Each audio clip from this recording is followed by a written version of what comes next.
चलते हैं आज का हमारा जो प्रमुख चैप्टर है मध्य प्रदेश का जिलेवार अध्ययन, अर्थात प्रत्येक जिले में कौन कौन से स्पेशल क्वेश्चन उठ के आते हैं और जो आपकी व्यापम के द्वारा जो कंडक्टेड सभी एग्जाम में लगभग पूछे जाते हैं।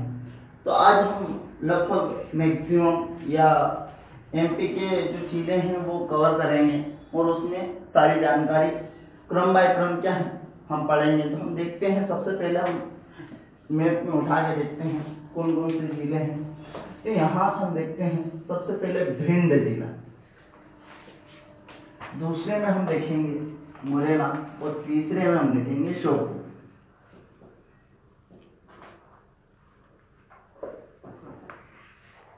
और ये तीनों जिले एक ही संभाग अर्थात चंबल संभाग के अंतर्गत गिने जाते हैं। मध्य प्रदेश का यदि हम कहें तो मध्य प्रदेश राज्य के रूप में 1 नवंबर 1956 में क्या है अस्तित्व में आया। और उस समय मध्य प्रदेश में कुल कितने 43 जिले थे। उसके उपरांत हम देखते हैं 1972 में 2 जिले और नवीन अस्तित्व में आए, अर्थात भोपाल और बस्तर। उसके पूर्व भोपाल जो था वो सीहोर जिले का एक तहसील प्लेस था, लेकिन राजधानी के रूप में अपना महत्व था भोपाल का। अतः इसका विरोध हुआ और 1972 में भोपाल को एक पृथक जिले के रूप में क्या है निर्माण किया है। फिर हम देखते हैं निरंतर क्या है जिले की मांग उठती रहती है। सुंदरलाल जी पटवा की सरकार थी, उस समय मांग उठी और उसके उपरांत जिला पुनर्गठन आयोग का गठन किया गया। उसके बाद दिग्विजय सिंह की सरकार आई, उस समय भी फिर मांग उठी, उसमें केपी सिंहदेव कमेटी का गठन किया गया और उन्हीं की अनुशंसा के आधार पर कुल 16 जिले बने थे। कब 1998 में। तो हम देखते हैं एक बार 1956 में हमारे पास कितने थे 43, 1972 में 2 जिले नए बने 45 और हम देखते हैं 1998 में 16 जिले नए बने, टोटल हो गए 61 जिले। किंतु हम देखते हैं कि 1 नवंबर 2000 को छत्तीसगढ़ नामक एक नवीन राज्य अस्तित्व में आया। ठीक है, फलस्वरूप उसमें 1 नवंबर 2000 को छत्तीसगढ़ पृथक राज्य के रूप में अस्तित्व में आया और उस समय 16 जिले और 3 संभाग हमारे किसमें चले छत्तीसगढ़ में चले। तो फिर हमारे पास कुल कितने 45 + 7 बचे हुए थे। उसके उपरांत हम देखते हैं 2003 में 3 जिले और नवीन बने। 2 पूरी नगर हमेशा हम बोलते हैं, अनूपपुर, बुरहानपुर और अशोकनगर 2003 में, तथा 2008 में 2 और नए जिले अर्थात अलीराजपुर, झाबुआ से अलग होकर अलीराजपुर और सीधी से अलग होकर सिंगरौली, 2 नए जिले कब 2008 में बने। 2003 में 3, 2008 में 2, टोटल हो गए 50। फिर हम देखते हैं 15 अगस्त अधिसूचना जारी की गई थी 15 अगस्त 2013 और एक और नवीन जिले के रूप में अर्थात आगर मालवा अस्तित्व में आया और वर्तमान में हमारे पास कुल कितने 51 जिले तथा 10 संभाग हैं।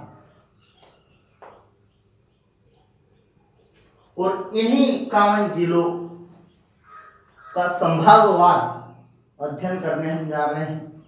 ठीक है, उसमें हमने भिंड उठाया, भिंड, मुरैना और श्योपुर, ये तीनों जिले एक संभाग में स्थित हैं। संभाग हमारा चंबल संभाग के नाम से इसे जाना जाता है। कई बार प्रश्न उठ के आ जाता है निम्नलिखित जिला कौन से संभाग का है, तब हमारी दिक्कत होती थी। हमने देखा ये चलेगा। भिंड उठाते हैं, भिंड की क्या क्या विशेषता है, क्या क्या क्वेश्चन स्पेशली भिंड से बन के आते हैं, तो हम देखते हैं यहाँ भिंड जिले को डकैतों की समस्या के कारण बागियों के गढ़ के नाम से इसे जानते हैं। हम देखते हैं मध्य प्रदेश में इंदौर के मऊ और मऊ के जानापुर पहाड़ी से हमारी एक नदी निकलती है जिसे हम चंबल नदी के नाम से जानते हैं। यह चंबल नदी मंदसौर से होते हुए राजस्थान में होते हुए भिंड मुरैना की सीमा रेखा से निकलते हुए राजस्थान से यूपी और यूपी में जाकर यमुना से मिल जाती है। इसके अफवाह क्षेत्र में, इस चंबल नदी के अफवाह क्षेत्र में भारी बड़े बड़े महाखड्डों का निर्माण किया गया है। बड़े बड़े खड्डे, क्योंकि मृदा अपरदन वहां बहुत ज्यादा है और अवनालिका मृदा अपरदन। प्रश्न ये भी पूछा हुआ है कि कौन से नदी के अफवाह क्षेत्र में अवनालिका अपरदन पाया जाता है। चंबल नदी के अफवाह क्षेत्र में अवनालिका अपरदन पाया जाता है, क्योंकि इसमें जब पानी मिलने आता है तो ऐसे लुढ़क के आता है, फलस्वरूप खाइए निर्मित बन जाती हैं। और ये खाइए स्पेशली भिंड मुरैना जो है यहाँ पर ज्यादा है, बड़े बड़े वहाँ खड्ड हैं जो कि दस्युओं के लिए, बागियों के लिए क्या है, एक कीड़े के रूप में सिद्ध होता है, उनको संरक्षण प्रदान करता है और इसी के कारण इसे क्या बागियों के गढ़ के नाम से जानते हैं। प्रश्न कई बार आता है बागियों का गढ़ हमारा भिंड। चलिए और भिंड में दूसरा फैक्ट देखते हैं जो सर्वाधिक पूछा जाता है। तो मध्य प्रदेश का सबसे कम लिंगानुपात वाला जिला कौन सा? हम देखते हैं मध्य प्रदेश का सबसे कम लिंगानुपात अर्थात 837 फीमेल्स पर 1000 मेल, अर्थात 837 महिलाएं 1000 पुरुषों पर यहाँ मिलती। लिंगानुपात अर्थात प्रति 1000 पुरुषों पर महिलाओं की संख्या कितनी, दैट इज लिंगानुपात। ठीक है, तो सबसे मध्य प्रदेश का सबसे कम लिंगानुपात वाला जिला भिंड। कई बार परीक्षा आती है, परीक्षा में पूछा हुआ है। यहां से हम इंडिया लेवल पे ले जाता हूं। यदि भारतीय स्तर पे देखें तो सबसे कम लिंगानुपात वाला राज्य हरियाणा, और हरियाणा से हम देखते हैं हमारे माननीय प्रधानमंत्री श्री नरेंद्र मोदी जी जब हरियाणा जाते हैं, सोनीपत में जाते हैं, वहां पूछते हैं कि यहाँ की प्रमुख समस्या क्या है, तो उन्होंने कहा साहब बच्चों की शादी नहीं हो पा रही। बोले क्या कारण? बोले लड़कियां नहीं। अतः उन्होंने वहां से संकल्प करते हुए एक योजना का प्रारंभ किया था। योजना का नाम है बेटी बचाओ बेटी पढ़ाओ। दूसरी सुकन्या समृद्धि योजना, है ना। ये बेटी बचाओ बेटी पढ़ाओ परियोजना कहां से? हरियाणा के पानीपत से। क्यों? क्योंकि वहां का लिंगानुपात कम देश में, और मध्य प्रदेश में कहां? भिंड। ठीक है, चलेगा। आगे हम चलते हैं तीसरे फैक्ट के रूप में। यह मध्य प्रदेश का सबसे कम वर्षा वाला जिला है। कितना? 55 सेंटीमीटर वर्षा। कितनी? 55 cm। कम लिंगानुपात, बागियों का गढ़।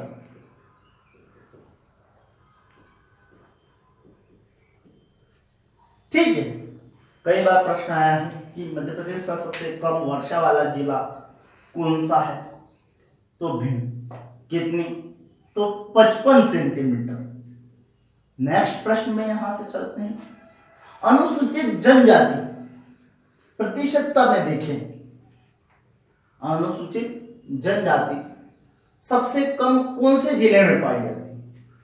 वो है हमारा भिंड, ना के बराबर यहां एसटी लोग। ठीक है, चलिए नेक्स्ट हम देखते हैं जनसंख्या के दृष्टिकोण से सबसे छोटी तहसील का नाम क्या है और कौन से जिले में? जनसंख्या के दृष्टिकोण से सबसे छोटी तहसील रोन, क्षेत्रफल से नहीं कहा मैंने, जनसंख्या से कहा। अक्सर बच्चे गलत कर देते सर, क्षेत्रफल नहीं, जनसंख्या के दृष्टिकोण से सबसे छोटी तहसील भिंड और भिंड की रोन तहसील। ठीक है, नेक्स्ट हम यहां से चलते हैं साहब।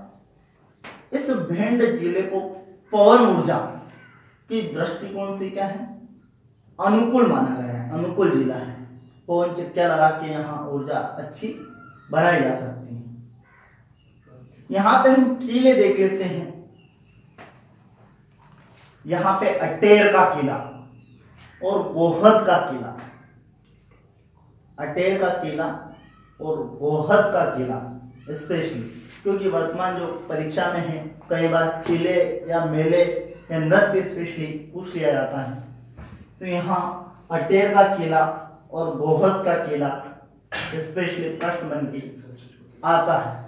वहीं हम देखते हैं यह जो जिला है सरसों उत्पादन की दृष्टिकोण से अपना विशेष महत्व रखता है। ठीक है, आगे हम चलें। यहीं भिंड पे एक औद्योगिक क्षेत्र मालनपुर स्पेशली जाना जाता है। यह प्रदेश का दूसरा ड्राई पोर्ट है, सूखा बंदरगाह। सूखा मीन्स जहाज नहीं आ सकता, कौन जाती है? रेलगाड़ी जाती है, जहां से इंपोर्ट एक्सपोर्ट होता है। ठीक है, मालनपुर भिंड का औद्योगिक क्षेत्र है। इसे मध्य प्रदेश का दूसरा सूखा बंदरगाह के रूप में विकसित किया गया है। यही मालनपुर पे हम देखते हैं औद्योगिकरण के दृष्टिकोण से यहाँ पे रक्षा उत्पाद हेतु Simon Corps India limited, Simon Corps India limited रक्षा उत्पाद प्राइवेट सेक्टर का एक कंपनी है जो कि आर्मी के लिए हथियार असला बारूद बनाएगी, वर्तमान में यहाँ पर संचालित है, वह यहाँ पे है। और हम चले यहाँ पे, यही भिंड का एक गोहद जो क्षेत्र बताया था मैंने, गोहद का किला। यहाँ चावल की प्रसिद्ध किस्म काली मूछ का उत्पादन यहाँ पे किया है। चंबल नदी काली मूछ, चावल का नाम काली मूछ नामक चावल का उत्पादन यहाँ पे स्पेशली किया जाता है। और आगे चले हम, रावतपुर सरकार, यह एक धार्मिक तीर्थ स्थल है जो भिंड का स्पेशली लाहौर एक तहसील है, वहां का एक प्रसिद्ध क्या है? धार्मिक स्थल। कई बार प्रश्न में पूछा जा सकता है, क्योंकि वर्तमान अलग अलग सेट्स में पेपर होते हैं तो अजब अजब प्रश्न उठ के आते हैं जिसकी महत्ता नहीं है, शायद कभी कभी वो भी पूछ लिया जाता है। तो रावतपुर सरकार कहाँ? भिंड का एक धार्मिक स्थल। ठीक है, इस रूप में हमारा भिंड समाप्त होता है। नेक्स्ट चलते हैं हम मुरैना।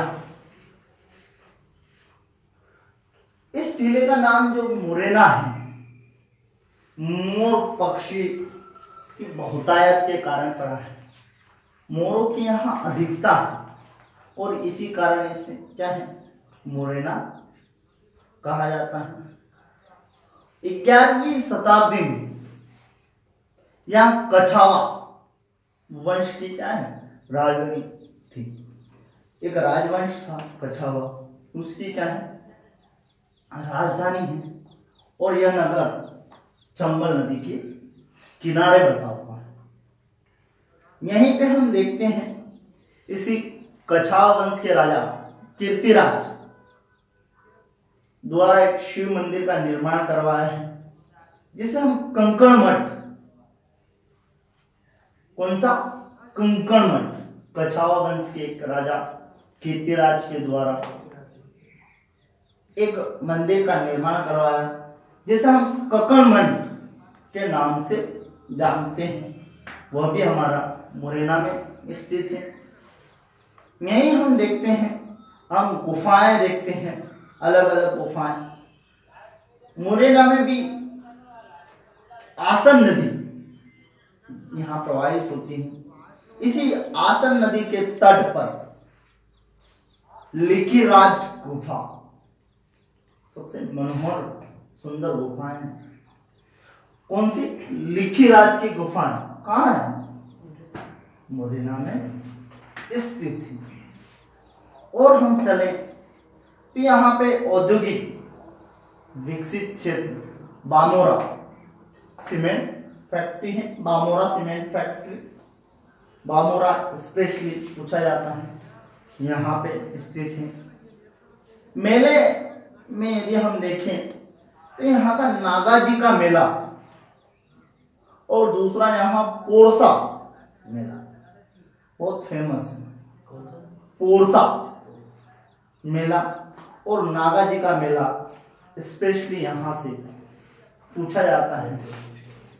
वहीं हम यहाँ देखें, चूंकि ये चंबल नदी के किनारे बसा है, तो यहाँ पे एक अभ्यारण्य बनाया गया है, जिसे हम चंबल अभ्यारण्य के नाम से जानते हैं। और यह चंबल अभ्यारण्य स्पेशली घड़ियालों के संरक्षण के लिए जाना जाता है।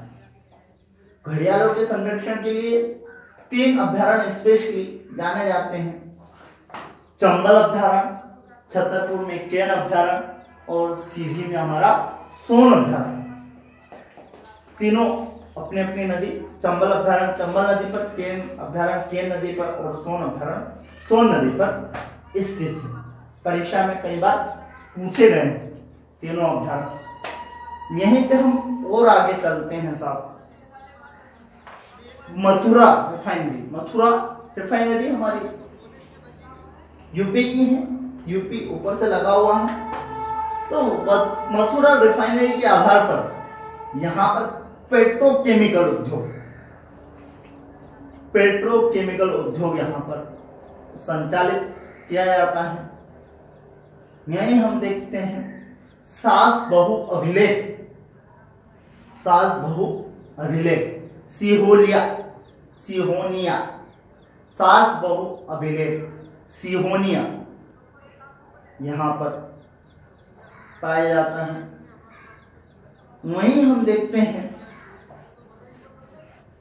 देश का पहला शहीद मंदिर अर्थात राम प्रसाद बिस्मिल जी, काकोरी कांड में आपने सुना होगा, 9 अगस्त का, इसमें मारे गए थे, मतलब उनको फांसी की सजा दे दी गई थी। उन्हीं की स्मृति पर भारत का पहला शहीद मंदिर कहाँ? मुरैना में निर्मित किया गया।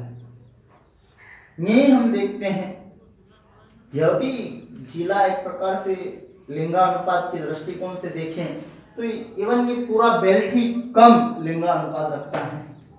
लिंगानुपात में हम यहाँ देखें तो 839 महिलाएं प्रति 1000 पुरुष यहाँ पर उपलब्ध हैं। और हम देखें कि क्या यहाँ पे विशेष है, तो भिंड में हम देखते हैं यहाँ मुरैना में, मुरैना की गजक तिल से बनती है गजक, ठीक है। मुरैना की गजक देश भर में प्रसिद्ध है, अपनी गजक के लिए यह स्पेशली जाना जाता है। यही हम देखें तो सरसों उत्पादक जिला है यह, और सरसों का अनुसंधान केंद्र यहाँ पे। कई बार परीक्षा में आता है कि मध्य प्रदेश का सरसों अनुसंधान केंद्र कहाँ है, कहाँ पे है? मुरैना में है सरसों अनुसंधान केंद्र। सरसों उत्पादक जिला है और सरसों से तेल निकालने का सबसे बड़ा कारखाना भी कहाँ? अपने मुरैना में स्थित है। हम राष्ट्रीय स्तर पे देखें तो सर्वाधिक सरसों राजस्थान में उगाया जाता है। सरसों का उत्पादन कहाँ? राजस्थान से होता है। और देश का सरसों अनुसंधान केंद्र भी कहाँ? राजस्थान में, भरतपुर जिले में। ठीक है, आगे हम चलते हैं। यहाँ पर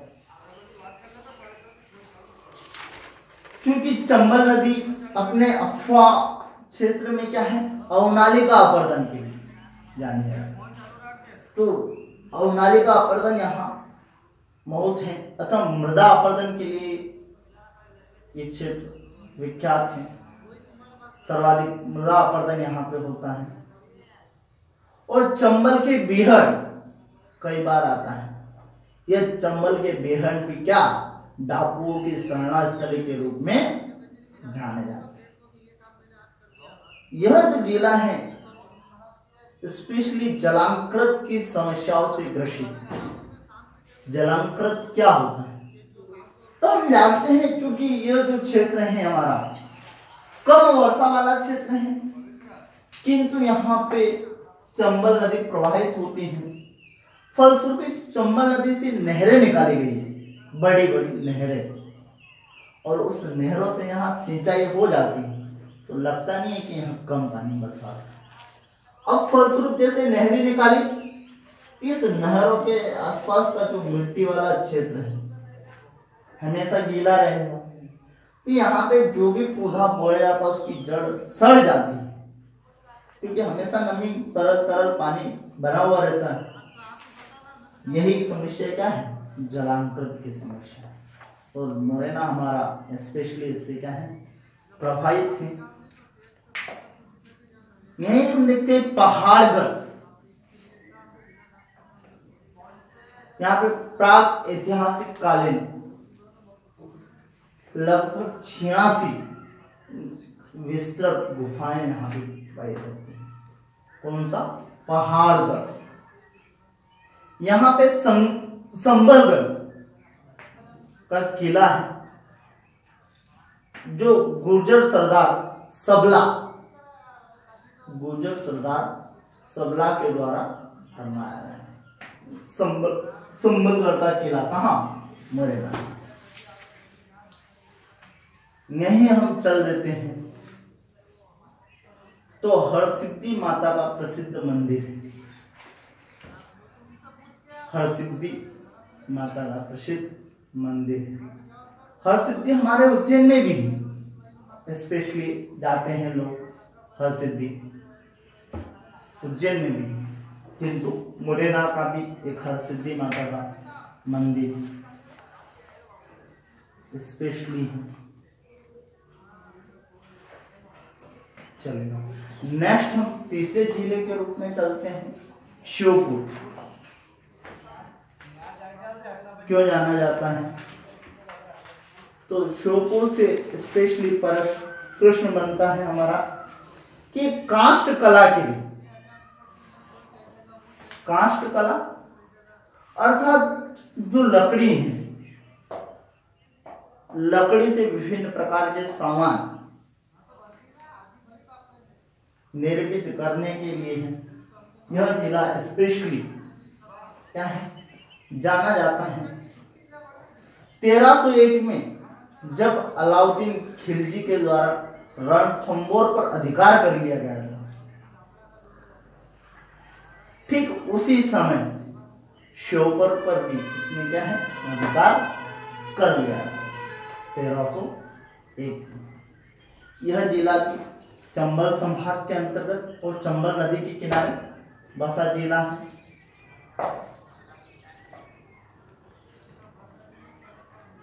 श्योपुर में हम स्पेशल देखें, यहां से प्रश्न बनता है कूनो पालनपुर अभ्यारण्य।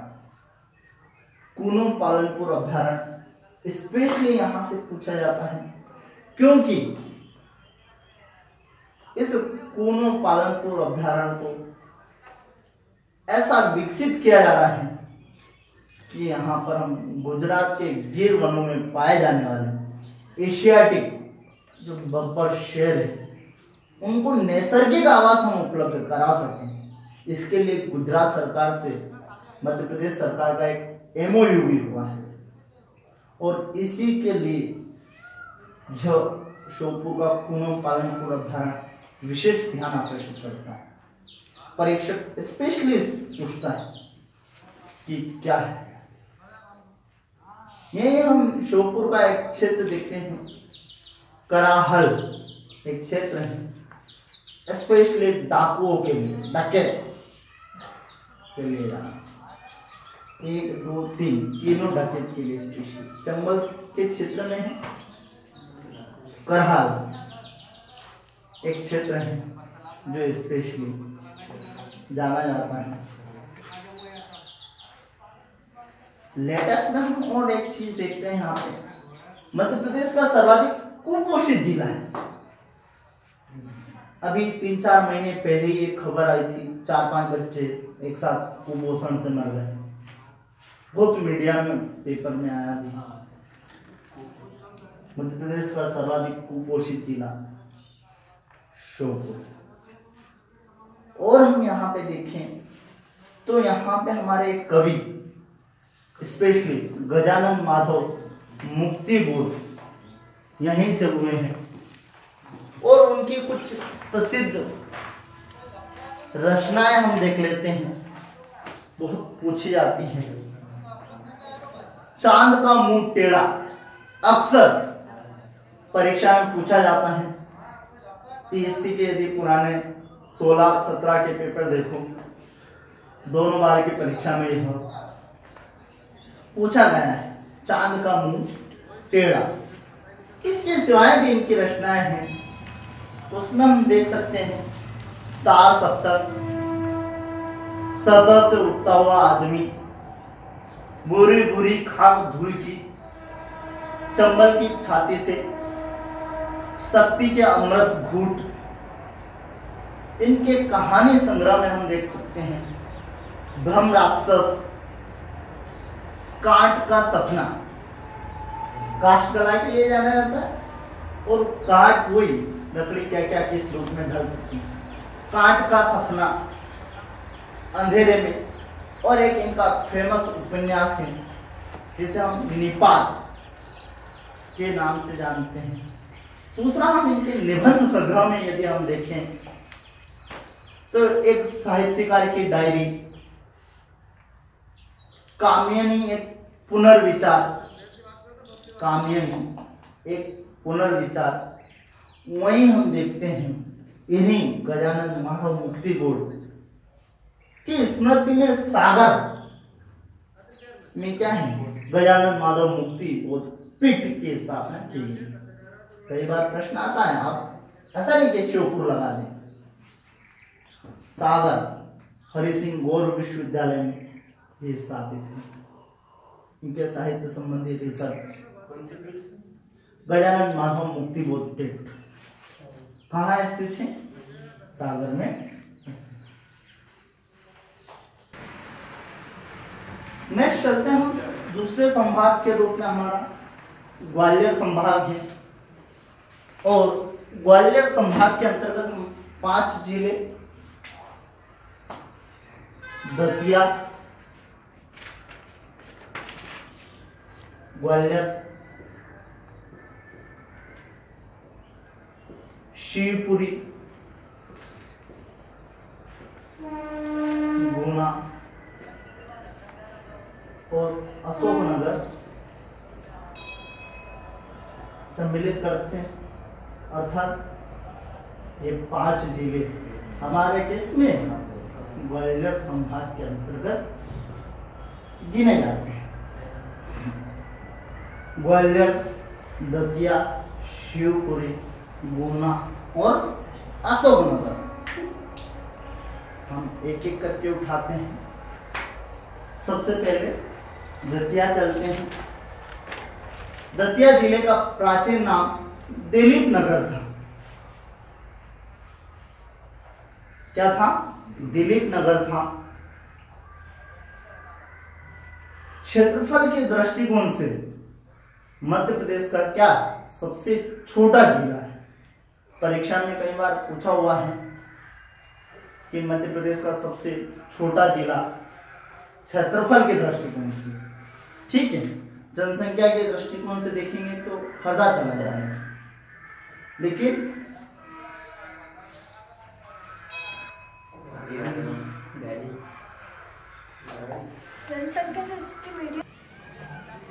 स्पेशली यहाँ से प्रश्न बनता है क्षेत्रफल के दृष्टिकोण से मध्य प्रदेश का सबसे छोटा जिला है। यही हम देखते हैं दतिया जिले से दो नदियां सिंध और पहुजा नदी यहाँ से प्रवाहित होती है।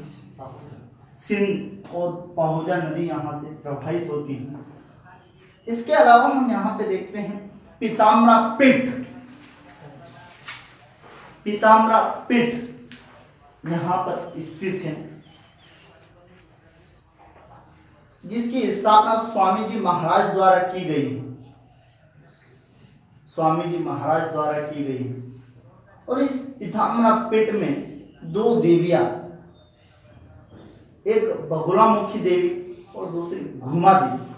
अक्सर प्रश्न आता है कौन सी देवी है। बगुलामुखी देवी और घुमा देवी यहाँ पर स्थित है, विराजमान है। और ये अपनी जो मनोकामना है उसकी पूर्णता के लिए क्या स्पेशली जानी जाती है। अक्सर जब राजनेता चुनाव आता है या कोई फिल्म स्टार, यहाँ पे हम देखते हैं अक्सर यहाँ पे जाते रहते हैं। और हम देखें तो यहाँ पे क्या फेमस है, तो इसी दतिया में गुजरा एक अभिलेख है।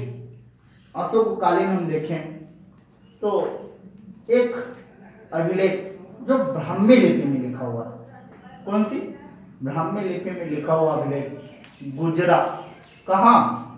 दतिया में पाया जाता है। यही हम देखते हैं पाहुज जो नदी है, इसी के किनारे एक धार्मिक स्थल है जिसे हम बालाजी सूर्य मंदिर के नाम से जानते हैं। उन्नाव एक क्षेत्र है, वहां पे है बालाजी सन टेम्पल या बालाजी सूर्य मंदिर जिसे आप कहें, वो यहाँ पर स्थित है। यही हम कहें कि दतिया का जो किला है, दतिया के किले का जो दरवाजा है, वहां उस पर लिखा हुआ न्याय मुकुट का हीरा है। कई बार आता है कि ये डेट कहाँ पे लिखा हुआ है, तो न्याय मुकुट का जो हीरा है कहाँ? दतिये के किले में लिखा हुआ उसके दरवाजे पे है। या जस्टिस ऑफ क्राउन इंग्लिश में कहें, ये लिखा हुआ है। इसके अलावा यहाँ पर सात खंडा महल, राजगढ़ पैलेस भी स्थित है। यही हम देखते हैं सेवड़ा एक स्थान है दतिया का, और यहाँ पे कान्हड़गढ़ का किला। कान्हड़गढ़ का किला कहाँ है? दतिया में स्थित है कान्हड़गढ़ का किला। यही हम देखते हैं दतिया में सोनागिरी, जैनियों का प्रसिद्ध तीर्थ स्थल है सोनागिरी। और यहाँ लगभग 108 मंदिर है, 108 जैनियों के मंदिर हैं सोनागिरी, बहुत फेमस तीर्थ स्थल है।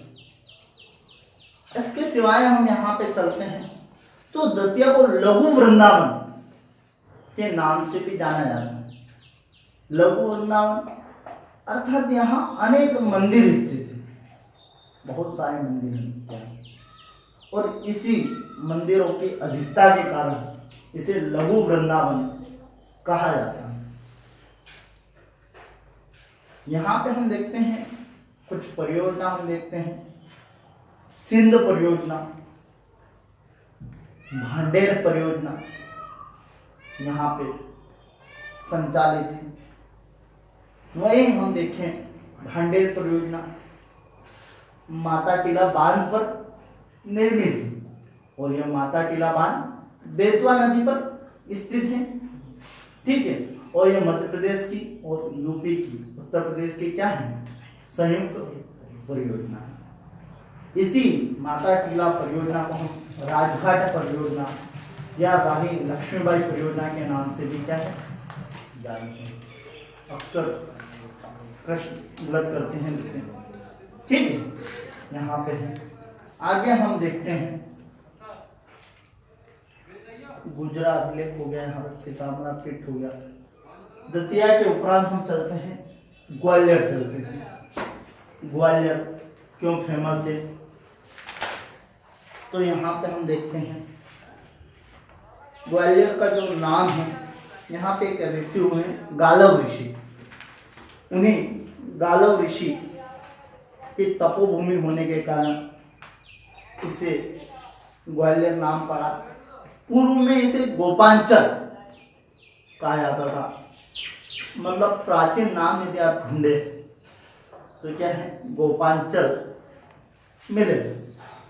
1196 के आसपास दिल्ली के शासक कुतुबुद्दीन ऐबक के द्वारा ग्वालियर पर क्या है अधिकार कर लिया गया था। महान संगीत सम्राट तानसेन की नगरी के नाम से भी इसे जाना जाता है, क्योंकि तानसेन की घन नगरी थी, संगीत नगरी के नाम से जाना जाता है।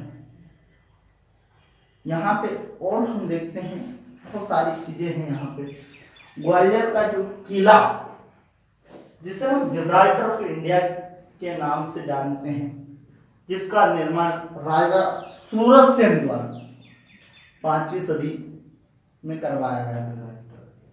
जिब्राल्टर ऑफ इंडिया बहुत प्रश्न बनता है, और जब जब प्रश्न आता है ग्वालियर का किला किसने निर्मित करवाया, तो अक्सर लोग सीधा लिख देते हैं, क्योंकि ऑप्शन में आपको पहला वो ही मिलेगा। जबकि निर्माण किसने करवाया था, राजा सूरजसेन के द्वारा इसका निर्माण करवाया गया था, जिसे हम जिब्राल्टर ऑफ इंडिया या किलों के रत्न के नाम से इसे हम जानते हैं। यहीं पर डबरा एक शक्कर कारखाना उद्योग है, स्पेशली उसे भी जाना जाता है। यहीं हम ग्वालियर में देखें तो एनसीसी महिला प्रशिक्षण केंद्र, एनसीसी महिला प्रशिक्षण कॉलेज यहाँ पे स्थित है। यहीं हम देखें तो घाटी गांव ग्वालियर का एक अभ्यारण्य, बहुत परीक्षा में आता है घाटी गांव अभ्यारण्य क्यों प्रसिद्ध है। तो यह घाटी गांव अभ्यारण्य स्पेशली सोन चिड़िया या जिसे हम गोडाउन पक्षी बोलते हैं, को संरक्षण प्रदान करने के लिए स्पेशली जाना जाता है। यहीं पे हम देखें ग्वालियर में तो रानी लक्ष्मीबाई शारीरिक प्रशिक्षण केंद्र एशिया का प्रथम महाविद्यालय था, जिसकी स्थापना 1957 में की गई। रानी लक्ष्मीबाई शारीरिक प्रशिक्षण संस्थान एशिया का प्रथम शारीरिक प्रशिक्षण विश्वविद्यालय है, इसकी स्थापना ग्वालियर में की गई। यही हम देखें तो सीएजी कंट्रोलर एंड ऑडिटर मुख्यालय, मध्य प्रदेश का सीएजी का मुख्यालय कहाँ, अर्थात कंट्रोलर एंड ऑडिटर जनरल का मुख्यालय ग्वालियर में स्थित है। वहीं हम कहें कृषि विश्वविद्यालय अर्थात विजयाराजे सिंधिया कृषि विश्वविद्यालय 2008 में यहाँ स्थापित किया गया। यहाँ पे दिसंबर जनवरी के आसपास में मध्य प्रदेश का एक सबसे बड़ा व्यापारिक मेला यहाँ पे लगता है। सिंधिया जी के द्वारा, माधवराज सिंधिया जी के द्वारा इसका प्रारंभ किया गया था। मध्य प्रदेश का सबसे बड़ा व्यापारिक मेला कहाँ लगता है, यहाँ पे लगता है। यही हम ग्वालियर में हम देखें तो मुरार एक क्षेत्र है ग्वालियर का, जहां पे हमारा सैनिक कैंटोनमेंट, सैनिक एरिया है। वहीं हम देखें यहाँ पे एक सूर्य मंदिर है मुरार में, और यह सूर्य मंदिर भी जो कोणार्क का सूर्य मंदिर, आपने उड़ीसा देखा होगा, उड़ीसा में कोणार्क सूर्य मंदिर स्थित है। ठीक उसी के अनुरूप उसके जैसा ही एक सूर्य मंदिर ग्वालियर के मुरार में स्थापित किया गया है। वहीं हम देखें यहाँ पे तो एक सरोद घर स्पेशली आता है। सरोद घर, सरोद घर संगीत से संबंधित क्या है, एक म्यूजियम, अर्थात एक संगीतज्ञ हुए हैं हाफिज अली, प्रसिद्ध संगीतज्ञ हुए हैं हाफिज अली, उन्हीं की स्मृति में उसे क्या है निर्मित किया गया है। यहाँ पे हम चलते हैं और चलते हैं तो यहाँ पे तानसेन की नगरी के नाम से भी इसे जाना जाता है, संगीत नगरी कहा जाता है। तानसेन अकबर के 9 रत्नों में से एक थे, प्रसिद्ध संगीत सम्राट थे। उनके संबंध में कहा जाता है कि जब वे अपना गायन संगीत शुरू करते थे तो दीपक जल उठते थे, बादलों से बरसात होने लगती थी। मिस राग दीपक जब गाते थे तो हमारा दीपक जल उठता था। जब वे राग मेघ मल्हार गाते थे तो बादलों से बरसात हो जाती थी। अतः इसी कड़ी में एक बार शायद अकबर के द्वारा ऐसी स्टोरी बनती है। अकबर के द्वारा जब उनसे संगीत सुनने की इच्छा की जाहिर की गई और उन्होंने अपना संगीत सुनाया तो उसी में वो दीपक जल उठे, बादलों से बरसात होने लगी और एक दीपक उनके शरीर पे जुड़ गया और इससे आग पकड़ ली और उसी के कारण उनकी बॉडी का एक पोर्शन जल उठा था और उसी के कारण उनका देहावसान हुआ। उसके उपरांत उनकी इच्छा थी कि मेरे गुरु के चरणों में ही मेरी समाधि स्थल होनी चाहिए। अर्थात उनके गुरु का नाम मोहम्मद गोश था और उनकी जहां समाधि थी वहीं पास में इनकी भी समाधि स्थल बनाया गया। कल बेहट एक क्षेत्र है ग्वालियर का, वहां पर इनकी क्या है समाधि स्थल है। यहीं पे हम देखते हैं और कुछ इनके संगीत से संबंधित कुछ रचनाएं भी इन्होंने लिखी हैं।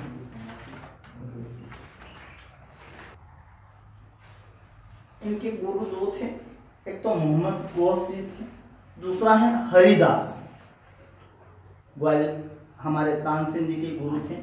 इनकी कुछ रचनाएं हम देखें, पुस्तक देखें तो संगीत सार और संगीत रागमाला 2 पुस्तक इन्होंने लिखी। वहीं हम देखते हैं इनके द्वारा कुछ राग, मियाँ की तोड़ी, मियाँ की मल्हार, दरबारी कानड़ा और मियाँ की सारंग। मियाँ की तोड़ी, मियाँ की मल्हार, दरबारी कानड़ा, मियाँ की सारंग, इनके क्या है कुछ राग थे, स्पेशली उन्होंने निर्मित किए थे। इसी में हम देखते हैं इनकी जो प्रसिद्धि थी स्पेशली वो ध्रुपद कला होती गाने की, ध्रुपद, ख्याल, मेघमल्लार, राग दीपक, राग भैरवी, ये उनके क्या है राग थे और स्पेशली जाना जाता है। इन्हीं के याद में तानसेन पुरस्कार भी प्रारंभ किया गया। स्पेशली जब पुरस्कार पढ़ाऊंगा थोड़ा सा उसमें मैं आपको कवर करूंगा, संगीत से संबंधित पुरस्कार दिया जाता है। और हम देखें और क्या है ग्वालियर में, तो यहाँ पे जय विलास पैलेस यहाँ पर स्थित है। दाता बंदी छोड़ का गुरुद्वारा यहाँ पे स्थित है। यहाँ पे गुजरी महल या जिसे आप मृगनयनी महल के नाम से जानते हो, राजा मानसेन के द्वारा निर्मित महल है। अर्थात उनकी एक रानी हुई थी मृगनयनी, उसके लिए उन्होंने स्पेशली उस महल का निर्माण करवाया गया था। यहाँ पे हम देखें तो तेली का मंदिर, अर्थात हम देखते हैं कि जो दक्षिण भारत की जो शैली है, दक्षिण भारत की शैली में आप देखते हो उनके जो शिखर है, मंदिर के शिखर काफी ऊंचे ऊंचे चले जाते हैं और ऊपर फिर ऐसा कुछ पे टांग देते हैं।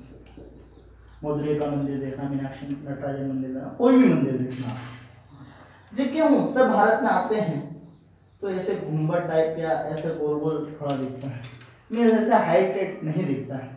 तो दक्षिण भारत की जो मंदिर कला है उसे द्रविड़ शैली के नाम से जानते हैं। उस द्रविड़ शैली का जो पहला उत्तर भारत में नमूना है वो तेली मंदिर में दिखता है। और तेली मंदिर कहाँ? ग्वालियर में स्थित है। इसका जो निर्माण है राष्ट्रकूट वंश के जो राजाओं थे उनके द्वारा इसका निर्माण करवाया गया। यहीं पे हम देखते हैं कि सिंधिया वंश की छत्रिया यहाँ पर आपको देखने को मिल जाएगी। यहाँ पे आपको मान मंदिर देखने को मिलेगा। यहाँ पे आपको मोती महल देखने को मिलेगा। और यहाँ पे एक प्रसिद्ध स्टेडियम आप देखेंगे, रूप सिंह स्टेडियम, परीक्षा के दृष्टिकोण से बहुत महत्वपूर्ण। पिछली बार पीएससी के पेपर में अर्थात 2017 का पेपर उठाओगे आपको तो पीएससी का पेपर मिल जाएगा ये प्रश्न। अभी वन रक्षक के एग्जाम में उठाओगे तब भी रूप सिंह स्टेडियम पूछा हुआ है। क्योंकि यहाँ पे सचिन के द्वारा 200 रन अर्थात डबल सेंचुरी से अधिक रन बनाए है ना, इसलिए यह बहुत फेमस है। सबसे पहली बार डबल सेंचुरी सहवाग ने बनाई थी वनडे में और दूसरी बार सचिन ने, इसलिए यह प्रश्न आता है कि सचिन के द्वारा डबल सेंचुरी कहाँ ने बनाई गई थी, कौन से स्टेडियम में? तो ग्वालियर के रूप सिंह स्टेडियम में बनाई गई थी। और हम आगे चले कि यहाँ पे क्या प्रसिद्ध है, तो यहाँ शिवाजीराव विश्वविद्यालय यहाँ पे प्रसिद्ध है। यहाँ पे चिकित्सा विद्यालय अर्थात गजरा राजे सिंधिया विश्वविद्यालय जिसकी स्थापना 1946 में की गई थी। यहीं पे हम देखें तो माधव संगीत विद्यालय यहाँ पे प्रसिद्ध है। शंकर संगीत विद्यालय यहाँ पे प्रसिद्ध है। राजा मान सिंह तोमर संगीत एवं कला विश्वविद्यालय यहाँ प्रसिद्ध है। यहाँ पे और चले तो कृषि विश्वविद्यालय अर्थात हमने पहले भी कहा विजया राजे सिंधिया कृषि विश्वविद्यालय 2008 में स्थापना यहाँ पे की गई है। कारखानों में हम देखें तो दिया सिलाई, माचिस की जो डिब्बिया होती है ना, और दिया सिलाई बनाने के कारखाने यहाँ पे स्पेशली लगे हुए हैं। और हम चलें यहाँ पे तो यहाँ पर गैस आधारित पहला संयंत्र भांडेर, विद्युत हमने देखा कोयले से बनती है, जल विद्युत बनती है, हवा से बनती है, पवन, लेकिन गैस आधारित पहला संयंत्र यहाँ पर स्थित है।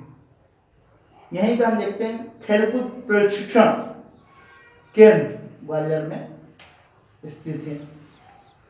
यहीं पे हम देखते हैं तो हमारा जो हाईकोर्ट जबलपुर में स्थित है, किंतु उसकी दो खंडपीठ है, एक हमारी इंदौर और दूसरी हमारे ग्वालियर में स्थित है। कई बार प्रश्न आया है कि मध्य प्रदेश का जो हाईकोर्ट है उसकी कितनी खंडपीठें हैं और कहाँ कहाँ स्थित है, तो दो खंडपीठें हैं, एक इंदौर और दूसरी ग्वालियर में स्थित है। और हम चले यहाँ पे तो जैविक खाद बनाने का संयंत्र यहाँ पर स्थित है। 1857 की जो विद्रोह के दौरान यहाँ के राजा कौन थे या यहाँ का नरेश कौन था, उस समय हमारे यहाँ जीवाजीराव सिंधिया का शासन था। ठीक है, और हम चले यहाँ से कौन कौन से अखबार प्रकाशित होते हैं। यहाँ पे हम देखते हैं दैनिक भास्कर, नवभारत, नवप्रभात, भारत भूमि, दैनिक लोकपत्र, जन उत्थान, स्वदेश, ये यहाँ के कुछ प्रमुख क्या हैं अखबार यहाँ से प्रकाशित होने वाले हैं। और हम चले यहाँ से तो आर्थिक क्षेत्र स्पेशल इकोनॉमिक जोन SEZ हम बोलते हैं ना, SEZ यहाँ पे मध्य प्रदेश का चौथा तो विशेष आर्थिक जोन यहाँ पे क्या है निर्मित किया गया है। स्पेशली यहाँ से यह क्वेश्चन क्या है ग्वालियर से बनकर आते हैं। और हम देखते हैं ग्वालियर के उपरांत शिवपुरी देखते हैं।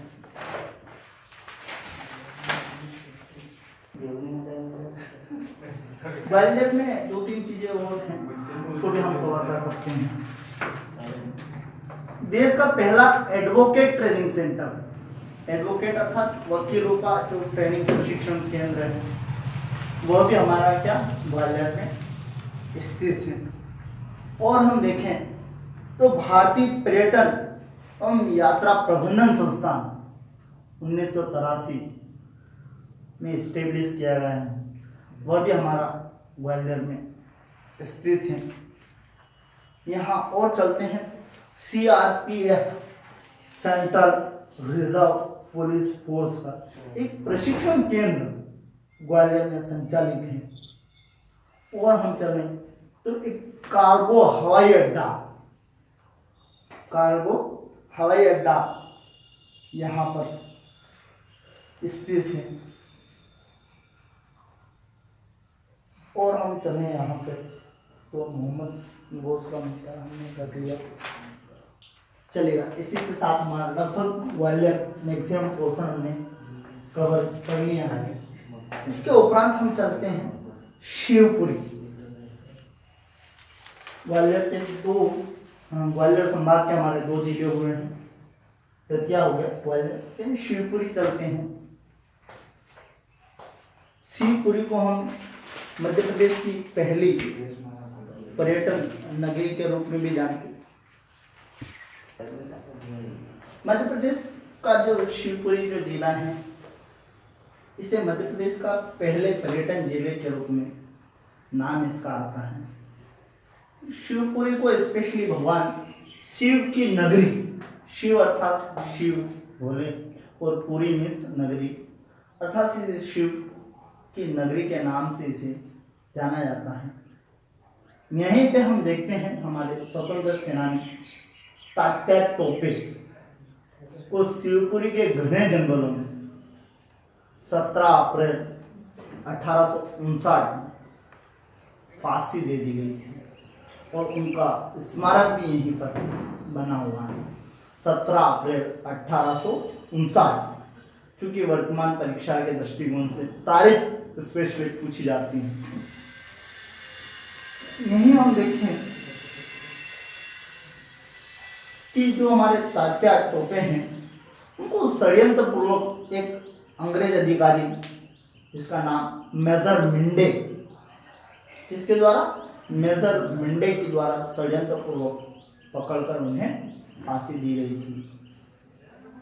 यहाँ शिवपुरी में स्पेशली हम देखें तो यह मध्य प्रदेश का सबसे ठंडा जिला है। मध्य प्रदेश का यह सबसे ठंडा जिला है। और हम यहाँ पे देखते हैं तो शिवपुरी में एक नेशनल पार्क स्थित है, जिसे हम माधव राष्ट्रीय उद्यान के नाम से जानते हैं। अर्थात सिंधिया राजघराना ग्वालियर में सिंधिया जी का जो है यहाँ इनकी शिकार स्थली थी। यह जंगल कभी उनका शिकार स्थली रहा है। अतः उन्हीं को संबोधन देते हुए इस राष्ट्रीय वन उद्यान का नाम माधव राष्ट्रीय वन उद्यान रखा गया है। यह माधव राष्ट्रीय वन उद्यान 337 वर्ग किलोमीटर में फैला हुआ राष्ट्रीय वन उद्यान है, जो वनों की सघनता के दृष्टिकोण से सबसे पूछे जाता है। दूसरा, इकलौता ऐसा राष्ट्रीय वन उद्यान है जिसके बीचों बीच से होकर हाईवे निकलता है, अर्थात NH3। कौन सा हाईवे गुजरता है? NH3। इसके बीचों बीच से होकर यहां से गुजरता है।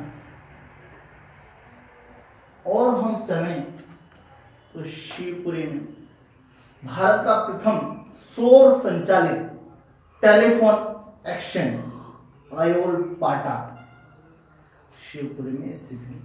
आयोल पाटा यहाँ पे स्थित है।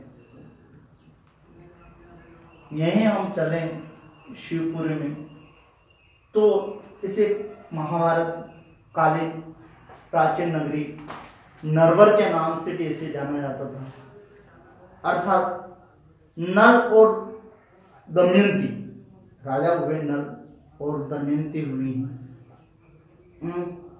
का एक किला यहाँ पे बहुत प्रसिद्ध है, स्पेशली पूछा जाता है नरवर का किला कहाँ पे? नरवर का किला शिवपुरी में स्थित है। यहीं शिवपुरी में हम कहें तो करेरा अभयारण्य यहाँ पे स्थापित है, और यह करेरा अभयारण्य स्पेशली सोन चिड़िया को क्या है? संरक्षण प्रदान करता है। यहीं करेरा शिवपुरी में ITBP इंडियन तिब्बत पुलिस बल ITBP इंडियन तिब्बत पुलिस बल ITBP की छावनी यहां पर स्थित है, कैंटोनमेंट एरिया है। यहीं हम चलें शिवपुरी में संख्या राजे सिंधिया की छतरी भी यहाँ पे स्थित है। कई बार पूछा जा सकता है। ये हम देखें शिवपुरी में कत्था बनाने का कारखाना, खेर से कत्था, आप पान खाते हो और पान से जो होठ आपके लाल लाल कलर बन जाता है वो कत्थे के कारण होता है। तो कत्था एक खेर, एक वन होता है बबूल के जैसे, उस खेर से कत्था बनाने का एक कारखाना हमारा शिवपुरी में स्थित है। और हम देखें यहाँ पे तो आतंकवादी विरोधी प्रशिक्षण स्कूल, आतंकवादी विरोधी प्रशिक्षण स्कूल यहाँ पे स्थित है। मेले में हम देखें पीर बुधान का मेला, स्पेशली यहाँ पूछा जाता है पूर्व बुधान का मेला कहाँ लगता है? तो यहाँ पर पीर बुधान का मेला यहाँ पे लगता है। ठीक है, चलो नेक्स्ट जिले के रूप में हम गुना ले लेते हैं।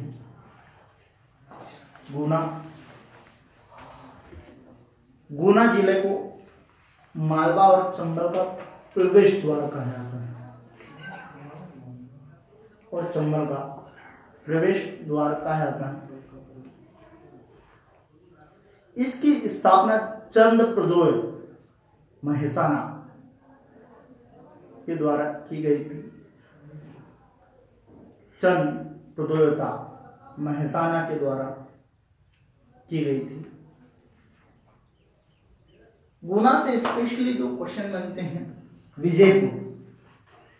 विजयपुर यहाँ पे urea NFL National Fertilizer Limited नामक एक कारखाना है जो स्पेशली यूरिया खाद निर्माण करने के लिए जाना जाता है।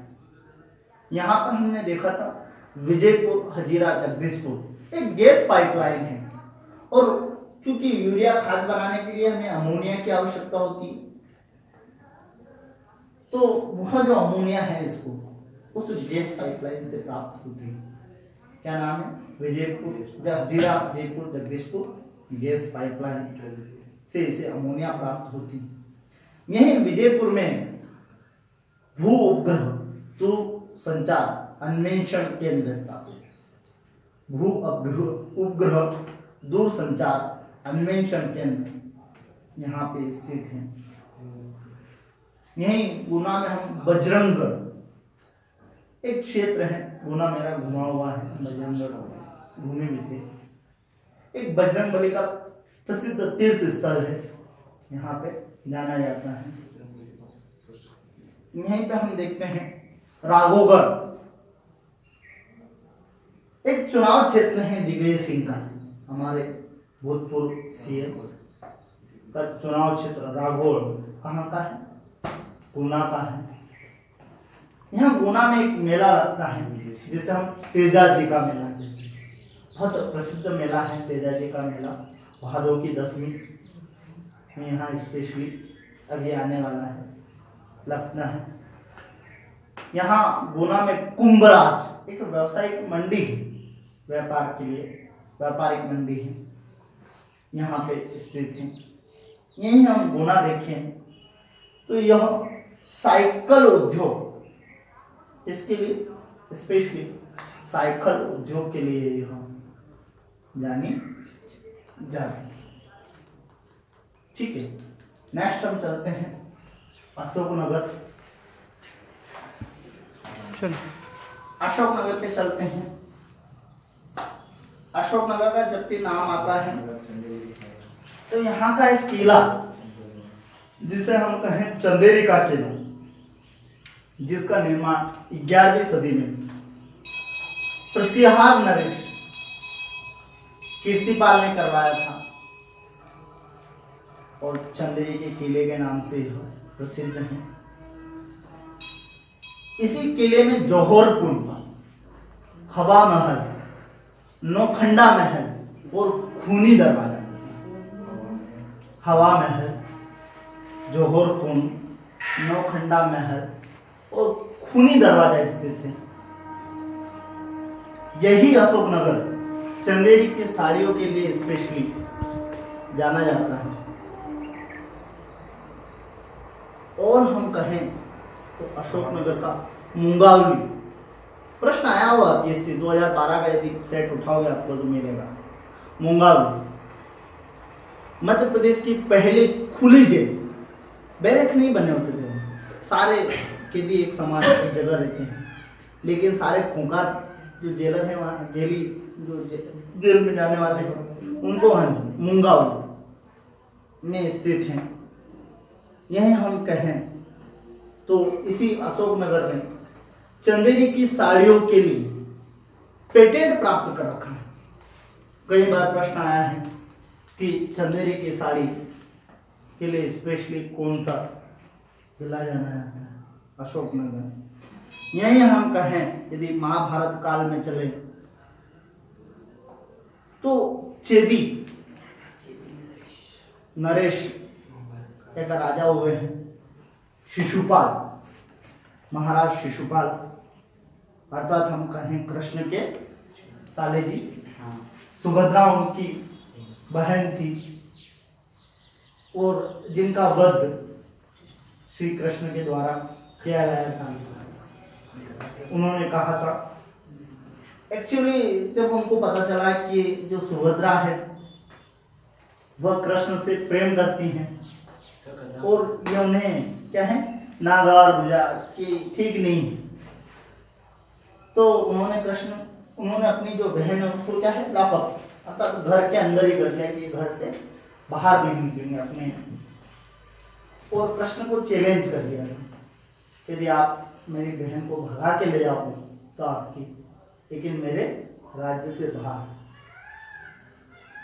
तो कृष्ण ने अर्जुन का साथ लेते हुए, अर्थात अर्जुन ने एक स्त्री रूप धारण किया और उधर सुभद्रा की शादी की तैयारी हो रही थी और वो कृष्ण से प्रेम करते थे। वो कृष्ण स्वयं भगवान कैसे ऐसा हो सकते थे। तो वो जब अर्जुन वहां गए, उनसे सुभद्रा से मिले, तो उनको बताया, तो उन्होंने कहा चलें बाहर चलते, हम शिव पूजा करके आते हैं। और वहाँ शिव मंदिर में कृष्ण बैठे हुए थे, तो वो सुभद्रा वहाँ से उनको लेकर क्या है भाग जाते हैं। लव मेरी कहीं से शुरू होती भागने की। उसके बाद शिशुपाल जी उसका विरोध करता है। तब 99 उनकी जो भी गलतियां रहती हैं कृष्ण क्षमा करते हैं और अंतिम में अपने सुदर्शन का सहारा लेते हुए शिशुपाल का वध कर देते हैं। ये वही शिशुपाल हैं जिन्हें हम चेदी नरेश के नाम से जानते हैं। तो चेदी कहाँ अशोकनगर में पड़ता है। और हम कहें यहाँ पे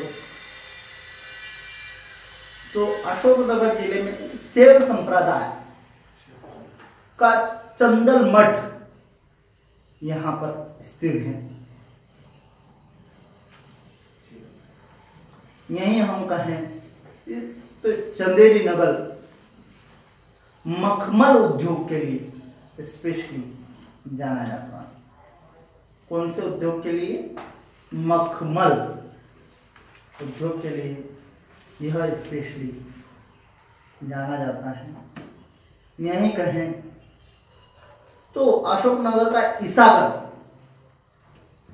तहसील है। यहाँ पर आनंदपुर साहिब नामक एक धार्मिक स्थल है जिसकी स्थापना महाराजा परमहंस दयाल जी द्वारा 1939 में की गई। आनंदपुर साहिब कहाँ पर? अशोकनगर के ईसागढ़ में आनंदपुर साहिब यहाँ पर स्थित है। यहाँ पे हम देखें तो तुमेन विंध्यवासिनी एक मंदिर है अशोकनगर में। तुमेन विंध्यवासिनी मंदिर कहाँ स्थित है? तो वो है हमारा कौन से? अशोकनगर में स्थित। ठीक है।